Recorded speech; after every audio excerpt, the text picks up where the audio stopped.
माझ्या लेकीला भरलेली मसाला वांगी फार आवडतात. मग ती सासरहून आली की तिला एकदा तरी ही वांग्याची रेसिपी होतेच.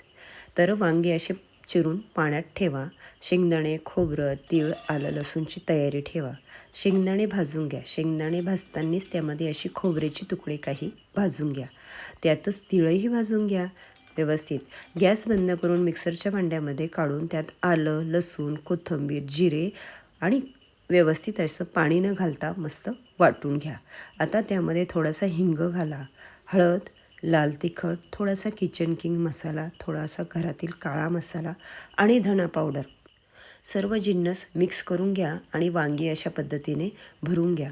एका कढईमध्ये थोडीशी मोहरी, कढीपत्त्याची फोडणी द्या आणि ती वांगी त्यामध्ये परतून शिजोस्तर पाणी थोडंसं शिजेल असं पाणी त्यामध्ये घालून एक 5 ते 7 मिनटात मस्त अशी वांगी शिजली जाता मस्त वाफून घ्या अशा पद्धतीने.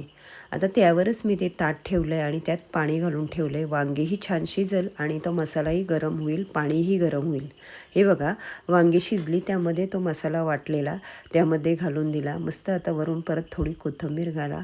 मग तुम्ही भाताबरोबर खा, डब्यामध्येही घालून द्या आणि तुमच्या कुणाला आवडत असेल तर असे बनवून द्या. तुमच्या घरात कुणाला आवडतात वांगी नक्की सांगा.